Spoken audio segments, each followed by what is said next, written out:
अस्सलामु अलैकुम नाजरीन, मैं हूं डॉक्टर हाफिज़ मोहम्मद ख्वाजा। आइए देखते हैं NNI न्यूज़ पर आज की ताज़ा तरीन खबरें। Thank you so much, Honorable Raksha Mantri, and thank you so much, Honorable Telangana Chief Minister Sri. And now we also thank Chairman DRDO, President. Came into being throughout this incredibly long journey since these organisms diversified and multiplied into species of the innumerable forms.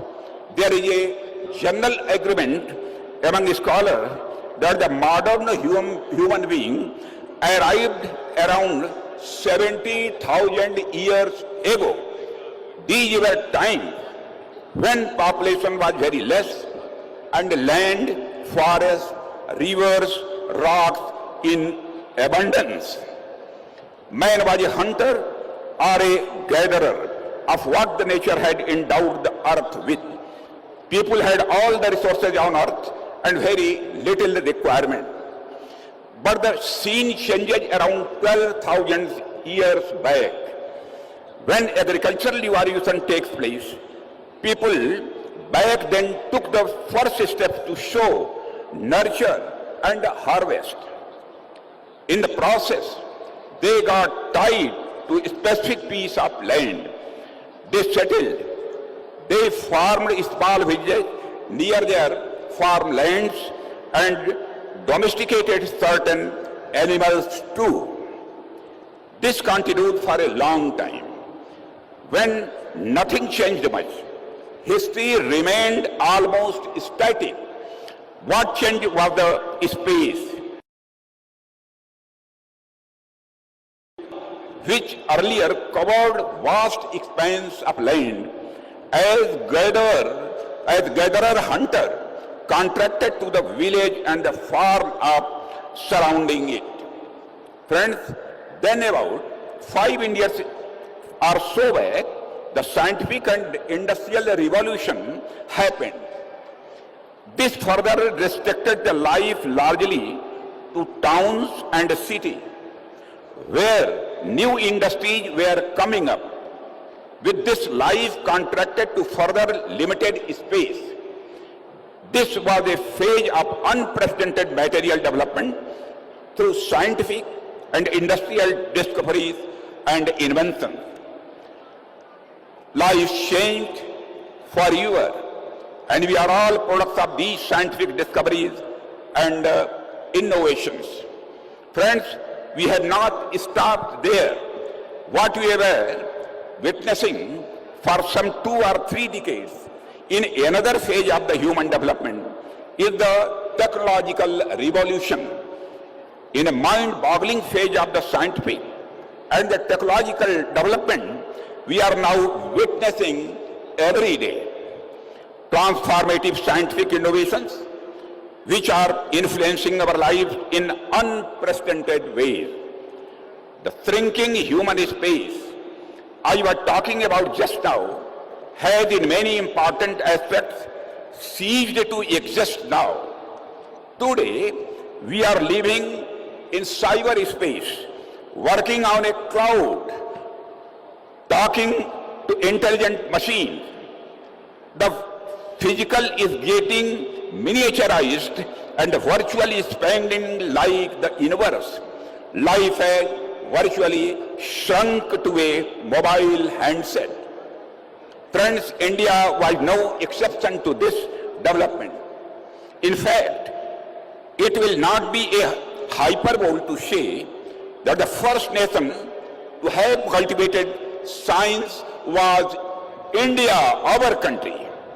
Indians had profound knowledge about the heliocentric model of the solar system, value of pi, and the decimal system. It was a fact that we knew the solution to indeterminate equations long before Copernicus and his European contemporaries. Friends, Indian mathematics gave the world the numerals we all use today. Pioneering scholars such as Aryabhatta, Bhaskaracharya, Brahmagupta, Bhatteshwaracharya, Sridharacharya, Sripati Madhavacharya, and many others made significant contributions. Friends, why I am telling you this? To make you understand that when India prospered in science, its economy prospered too. When science flourished in India, India flourished in ancient times. But as the destiny had it, India, at the time of the independence, was both capital scarce and technology scarce. It was also poor in skilled human resource. And India was a low growth economy. Under the circumstances, it was understood that science was the way forward to improve the rates of the economic development essential for a self-generating economy in industry as well as in agriculture. But the growth and application of science and technology remained slow and patchy in the initial decades of independence. The first real transformation came in agriculture sector with application of science in what came to be called the Green Revolution. It removed the perennial food grain scarcity in our country. Application of science led to self-sufficiency in agricultural production in India. And this was the first breakthrough in our march to development. It was a victory of science over hunger. Since then, with progressive increase in our scientific development, India has steered through many difficult phases for betterment of our society and economy. From the days of the perpetual scarcity in raw materials and the capital goods, we have overcome many hurdles, be it heavy machines and equipment, mining and the processing of raw materials, textiles, cement, steel, pharma, electricity, and whatnot. Friends, subsequently, the information technology revolution, of which this city, Hyderabad, is an integral part, has given India a prominent place on the world map. When it comes to the software industry, the ingenuity of the Indian mind is in full display. Friends, what I am trying to say through these examples is that modern progress cannot be thought of without consistent scientific evolution and a healthy science-society interface. Science has proved to be the biggest factor in human welfare. In India, we have applied our scientific knowledge and talent to solve the problems of our country. When we send a satellite in space, our weather forecasting gets more accurate, our farmers get timely information, our fishermen get timely early warning on rough weather conditions at sea. Our communication channels get strengthened and our students get classes at home. Friends, here I would also like to highlight the approach of the new Education Policy 2020, which aims to transform science education in India by encouraging creativity, critical thinking, and innovation. This year's theme of National Science Day reflects the same approach. When it focuses on empowering Indian youth for the global leadership through science and innovation, it is in line with the objective of the National Education Policy to encourage students to develop scientific temper and an attitude of research and innovation. The new education policy has endeavored to change the nature of our education system by introduction of dynamic elements like field work, practicals, and the research. This is the line with what Swami Vivekananda had said. The very essence of education is the concentration of mind, not of collecting facts. My young friends, I am also aware that education is a concurrent subject under Indian Constitution. It is the joint responsibility of the center and the state to ensure that our future generation gets the best of education, that no child is left without good education, and that the generations ahead are not only future ready, but also globally ready. It goes without saying that this onerous task of bringing up our young generation as a future ready and globally ready must be a joint effort, a national effort, and nothing less than that. Friends, reflecting on this shared responsibility, I am reminded of an important chapter from my own journey nearly 3 decades ago when I served as the Education Minister of the Uttar Pradesh. I was deeply concerned about the declining standards of education. Determined to uphold academic integrity, I took a bold step and introduced one of India's first anti-copying legislation in 1991. I have always believed that such malpractices are not just unethical, but a grave injustice to our children's future. Education must be built on the pillars of merit, honesty, and excellence, for it is only through a strong foundation that we can truly make our young generation future ready and globally competent. Friends, India has been a hub of innovation since a very long time, even when formal education had not penetrated deep into hinterlands. And we are aware of the famed Indian capacity for Jugaad, which is nothing but a creative improvisation for efficiency and better results. Even today, we know that most of our auto mechanics, electricians, plumbers, and other such specialists have little formal education, but they have the originality and creative thinking for learn and to learn fast, to provide services in the best possible way despite very limited resources. Friends, I am not saying Jugaad is always good. We need to improve quality and the sustainability. Friends, my point is that a young Indian mind is all too receptive to new ideas, new knowledge. He or she is ready to experiment and attempt. What is required to provide them with an atmosphere, a healthy ecosystem, so that the best in them comes out and they are ready to contribute meaningfully and in the nation's best interest. My young friends, our government under the illustrious leadership of the Prime Minister Sri Narendra Modi is fully committed to harness modern technology for the welfare of the people. Friends, the attempts and the results of our interventions in this regard are evident for all to see.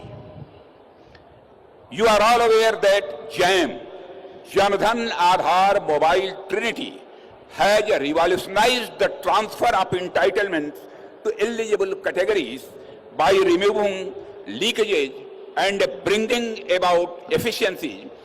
With our concerted efforts, India is today is the leader of the digital procurement infrastructure and the UPI transactions. Friends, I would like to make my point with the recent data of the UPI transaction. In the year 2024, 171 billion UPI transactions have been done only in India. with total value of transactions around 245 lakh crore rupees. There is no country in the world matching the level of UPI transactions being done in India. There are innumerable other inventions where technology society interface has yielded great results. However, I think this is just the beginning. Globally, new technological breakthroughs are on the horizon, and we have to take a lead in transformative technologies like artificial intelligence, quantum computing, machine learning, clean tech, and many more. And for all, the government is committed. జై భారత్ గట్టిగా జై భారత్ धन्यवाद रक्षा मंत्री जी। विज्ञान वैभव 2025 science exhibition के लिए आप समय देकर हजारों नौजवानों को इंस्पायर करने के लिए श्री राजनाथ सिंह जी समय देकर तेलंगाना हैदराबाद आया हुआ है। మిత్రులారా, రాజ్నాథ్ సింగ్ గారికి మనకు సమయం ఇచ్చి తెలంగాణ రాష్ట్రానికి వచ్చినందుకు పెద్ద ఎత్తున మీరు చప్పట్లతో వారికి స్వాగతం పలకాల్సిందిగా విజ్ఞప్తి చేస్తున్నా। గట్టిగా తెలంగాణ బలము రాజ్నాథ్ సింగ్ గారికి తెలవాలి। గట్టిగా చప్పట్లతో కేంద్ర రక్షణ శాఖ మంత్రి గారికి స్వాగతం పలకాలని తెలియజేస్తూ ఈ కార్యక్రమంలో స్థానిక పార్లమెంట్ సభ్యులు కొండా విశ్వేశ్వరరెడ్డి గారు, శాసన సభ్యులు అరికపూడి గాంధీ గారు, డిఆర్డిఓ చైర్మన్ గారు, అదేవిధంగా సతీష్ రెడ్డి గారు, ఇతర రక్షణ శాఖ అధికారులు, వేలాది మంది తెలంగాణ నలుమూలల నుంచి వచ్చేసిన విద్యార్థులందరికీ కూడా తెలంగాణ రాష్ట్ర ముఖ్యమంత్రిగా మీకు అందరికీ స్వాగతం పలుకుతున్నా। ఈరోజు ఈ దేశం యొక్క రక్షణ, ఈ దేశాన్ని రక్షించుకోవాల్సిన బాధ్యత ఇక్కడికి వచ్చేసిన యువతి యువకుల మీదనే ఉన్నది। ఈరోజు తెలంగాణ రాష్ట్రం, హైదరాబాద్ నగరం కొన్ని దశాబ్దాలుగా దేశ రక్షణలో అత్యంత కీలక పాత్ర పోషిస్తున్నది। మన ప్రాంతంలో బీడీఎల్ కావచ్చు, డిఆర్డిఓ కావచ్చు, మిదాని కావచ్చు, హెచ్ఏఎల్ కావచ్చు, ఇవన్నీ దేశ రక్షణ కోసం రాకెట్లను ఉత్పత్తి చేసే కాడ నుంచి మిసైల్స్ తయారు చేసే వరకు మన ప్రాంతంలో హైదరాబాద్ నగరంలో, హైదరాబాద్ చుట్టూతా ఈ పరిశ్రమలు ఉన్నాయి। ఈరోజు దేశాన్ని రక్షించడంలో మన హైదరాబాద్ తెలంగాణ రాష్ట్రం అత్యంత క్రియాశీలక పాత్ర పోషిస్తున్నది। అయితే ఈరోజు ఈ ప్రత్యేకమైన సైన్స్ ఎగ్జిబిషన్ ఏర్పాటు చేయడం ద్వారా లక్షలాది మంది విద్యార్థులకు దేశభక్తి పట్ల, దేశాన్ని రక్షించుకోవాల్సిన బాధ్యత పట్ల ఒక అవగాహన కల్పించడానికి ఈరోజు ఈ ఎగ్జిబిషన్ని మనం ఏర్పాటు చేసుకోవడం జరిగింది। ఈరోజు రक्षा मंत्री जी, तेलंगाना राज्य से हर साल 1,10,000 इंजीनियरिंग ग्रेजुएट पास होकर ज़्यादा से ज़्यादा 1 लाख लोग कंप्यूटर साइंस पढ़कर अमेरिका जाने के लिए कोशिश कर रहा है। इसीलिए हम लोग ये कोशिश किए सांप्रदायिक इंजीनियरिंग पढ़ाने के लिए, देशभक्ति, देश को बचाने के लिए, आगे इस देश को रक्षा करने के लिए आज ये साइंस एग्जीबिशन हमें लगाया। आगे ये जो विद्यार्थी है civil engineering, mechanical engineering, electrical engineering पढ़कर इस देश में जो सांप्रदायिक इंजीनियर्स को और इस राज्य से हम देने के लिए कोशिश कर रहा है। खाली आईटी प्रोफेशनल अमेरिका जाने के लिए, आईटी कंपनीज में काम करने के लिए होगा, उनके परिवार के लिए अच्छा है, मगर देश के लिए जो सांप्रदायिक इंजीनियरिंग ग्रेजुएट्स का बहुत ज़रूरत है। इसीलिए तेलंगाना राज्य ने एक कोशिश किया, ये आज ये एग्जीबिशन के लिए आप समय देकर इतना दूर आए। तेलंगाना 4 करोड़ जनता के तरफ से आपको स्वागत करूंगा मैं। और दूसरी बात, यहाँ पर आज़ादी से आजादी से पहले भी, आजादी के बाद भी यहाँ पर BDL, HAL, मिदानी और DRDO बहुत सारे सांप्रदायिक देश रक्षा के लिए यहाँ पर प्रोडक्शन में हम लगा हुआ है। लगातार Hyderabad and Bengaluru is the defence centres. तो Hyderabad Bengaluru defence connecting corridor, defence industrial corridor अभी अनाउंस आप पहले बात दिया हुआ था। मेरा एक ही गुजारिश है, हैदराबाद बेंगलुरु डिफेंस कॉरिडोर आप डिक्लेयर किए तो ज्यादा से ज्यादा हमारा इन्वेस्टमेंट्स आएंगे। यहाँ बहुत सारे रॉकेट्स भी तैयार करने का आज स्काई रूट वाला और बहुत वाले प्राइवेट जो स्टार्टअप्स भी यहाँ शुरू हो गए। इसीलिए आपके तरफ से आपका मदद बहुत जरूरी है। आपके मदद में लेकर तेलंगाना राज्य को हिंदुस्तान में जो डिफेंस में नंबर 1 बनाने के लिए हम लोग कोशिश करेंगे। आप इतना दूर आके हमें मदद दिया हुआ है, आपको मैं धन्यवाद करते हुए यही मेरा भाषण खत्म करता हूं। धन्यवाद रक्षा मंत्री जी।